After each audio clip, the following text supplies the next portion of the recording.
నమస్తే, welcome to ATV. Sangareddy జిల్లా శంకర్పల్లి మండలం అలాగే వెలిమాల అనే గ్రామ పంచాయతీకి సంబంధించిన కూడా చాలా మంది బాధితులు అయితే ఇక్కడికి రావడం జరిగింది. వాళ్ళకి సంబంధించిన ల్యాండ్ దగ్గర 600 ఎకరాల ల్యాండ్ కూడా కబ్జా అయిందంటూ కూడా మాట్లాడడానికి మనతో పాటు ఇక్కడ సోమాజ్ ప్రెస్ క్లబ్ రావడం జరిగింది. సో ఒక బడా కంపెనీ బడా నాయకుడే దీని అంతా చేశారని కూడా వాళ్ళు ఆరోపిస్తూ ఉన్నారు. అసలు డీటెయిల్స్ ఏందని వాళ్ళతో మాట్లాడే ప్రయత్నం చేద్దాం. అన్న, ఏంది పెద్ద మొత్తంగానే ఆ ల్యాండ్ కబ్జా అయినట్టు తెలుస్తా ఉంది. ఏంది అసలు చేసింది ఎవరు, అసలు దీనికి సంబంధించిన డీటెయిల్స్? ఇది ఇటు రంగారెడ్డి జిల్లా శంకర్పల్లి మండలం కొండకల్ తండ, అటు సంగారెడ్డి జిల్లా పటాన్చెరు మన రామచంద్రాపురం మండలం వెలిమల తండ. ఈ రెండు గ్రామాల పరిధిలో దాదాపు ఒక 500 ఎకరాల గిరిజన భూములను అక్కడున్న దొర విక్రమరెడ్డి అనే దొర అపర్ణ గ్రీన్ మార్క్ అనే కంపెనీలకి నా భూములని అమ్మేశాడు. వాస్తవంగా విక్రమ్ రెడ్డి అనే దొర తనవి కాదు భూములు. వాళ్ళ తాత ముత్తాతలు సీలింగ్ యాక్ట్ కింద గవర్నమెంట్కి హ్యాండ్ ఓవర్ చేశారు. గవర్నమెంట్ ఆ భూముల్ని గిరిజనులకి అసైన్ చేసింది. ఈ అసైన్ చేసిన 500 ఎకరాలు తిరిగి నేను ఆ రోజు సీలింగ్ యాక్ట్ కింద నేను భూములు ఇవ్వలేదు, తిరిగి నావే భూములు అని చెప్పి ఈయన మొత్తం గవర్నమెంట్ అధికారులని, స్థానిక ఎంఆర్ఓల్ని, ఆర్డీఓల్ని అధికారులు మొత్తం లోపరుచుకొని రికార్డులు తారుమారు చేశారు, సర్వే నెంబర్లు తారుమారు చేశారు, దొంగ సంతకాలు సృష్టించారు, మొత్తం సాదా బైనామాలు సృష్టించారు. అన్నీ చేసి వీళ్ళ శ్రీరామ్ నాయక్ అనే పేరు ఇంకో శ్రీరామ్ నాయక్ని సృష్టించారు. ఇట్లా చేసి దాదాపు 500 ఎకరాలు డాక్యుమెంట్ చేశారు. అన్ని ఫేక్ డాక్యుమెంట్లు సృష్టించి వీళ్ళకి చదువు ఎవరికి రాదు. గిరిజనులకి తండాలో ఉన్న గిరిజనులు ఒక్క 8 తరగతి వరకు చదివిన వాళ్ళు కూడా లేరు. అంత అమాయక గిరిజనులు. ఇటువంటి గిరిజనుల్ని తాపి వీళ్ళని భయపెట్టి వేలిముద్రాలు వేయించుకొని వీళ్ళని దొంగ సంతకాలు తీసుకొని ఇప్పుడు మొత్తం ఈ తండాలు, ఒక తండా 3 తండాలు ఉండేటి, ఒక తండాన్ని లేపేసి కలిపేసుకున్నారు, వెంచర్లో కలిపేసుకున్నారు. ఈ 2 తండాలను కూడా పక్కన వీళ్ళు చనిపోతే బొందలగడ్డగా పూడ్చడానికి కూడా ఎటువంటి శ్మశానం లేదు, బొందలగడ్డ లేదు. అదేవిధంగా వీళ్ళు కనీసం బహిర్భూమికి వెళ్ళడానికి కూడా స్థలం లేదు. అసైన్మెంట్ భూముల్లో చట్టపరంగా ట్రాన్సాక్షన్ చేయకూడదు. ఎవరైతే అసైన్డ్ భూముల్ని, పీటీ భూముల్ని, ఈ భూముల్ని ట్రాన్సాక్షన్ చేస్తారో, ఎవరైతే తీసుకుంటారో వాళ్ళ మీద చట్టరీత్యా ఇతరులైతే అట్రాసిటీ కేసులు పెట్టాలి. అదే గిరిజనుడైతే చర్యలు తీసుకోవాలి.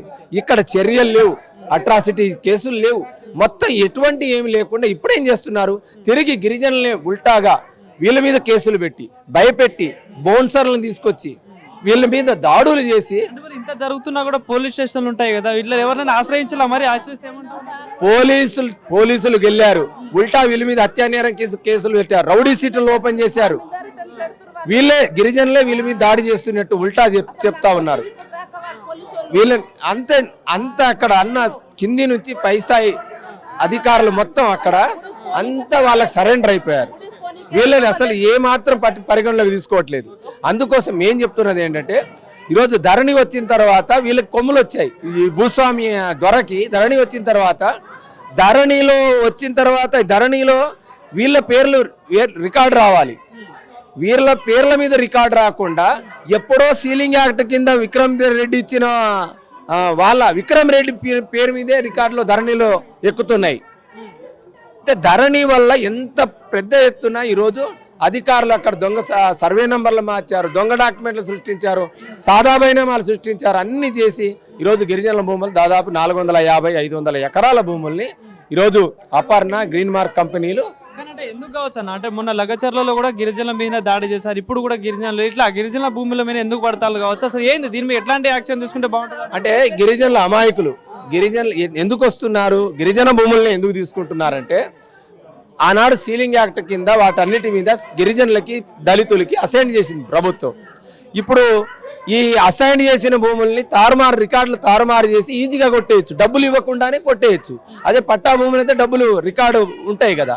అందుకోసమే ఈ దళితులు గిరిజన భూముల మీదే పడుతున్నారు. ఇప్పుడు పరిశ్రమలు వచ్చినా వీళ్ళ భూములు లాక్కుంటున్నారు, అసైన్ భూములు లాక్కుంటున్నారు. ఏ అభివృద్ధి కార్యక్రమాలు, కలెక్టర్ ఆఫీస్ కట్టినా అసైన్ భూములు లాక్కుంటున్నారు, ఎస్పీ ఆఫీస్ కట్టినా అసైన్ భూములు లాక్కుంటున్నారు.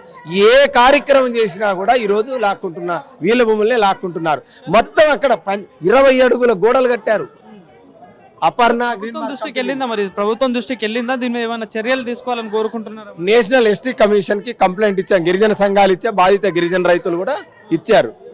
అదేవిధంగా నేషనల్ ఎస్టీ కమిషన్తో పాటు స్థానిక కలెక్టర్లు, రంగారెడ్డి జిల్లా కలెక్టర్, సంగారెడ్డి జిల్లా కలెక్టర్ దగ్గర ఇద్దరిని పిలిచి మాట్లాడారు. మీ డాక్యుమెంట్స్ ఏంటి అడిగారు, మన డాక్యుమెంట్స్ అన్ని ఇచ్చాము. ఇప్పుడు వాళ్ళు విచారణ చేసి నేషనల్ ఎస్టీ కమిషన్కి కూడా వాళ్ళు రిపోర్ట్ చేస్తూ ఉన్నారు. ఇప్పుడు మేము ప్రభుత్వాన్ని అడిగేది ఏంటంటే, ఈ ప్రజాప్రభుత్వం అంటుంది, ఇది కాంగ్రెస్ ప్రభుత్వం ప్రజాప్రభుత్వం అంటుంది, ధరణి మార్చి భూభారతి పెట్టారు, ఈ భూభారతిలోనైనా వీళ్ళకి న్యాయం జరగాలని మేము డిమాండ్ చేస్తాం. లేకపోతే మేము అన్ని గిరిజన సంఘాలని, ప్రజా సంఘాలని, వామపక్ష పార్టీలని, అన్ని ప్రతిపక్ష పార్టీలను కలిసి ఇందిరా పార్క్ లో త్వరలోనే భారీ ఎత్తున ధర్నా చేయబోతున్నాం. ఇది రాష్ట్ర వ్యాపిత ఇష్యూ చేయదలుచుకున్నాం.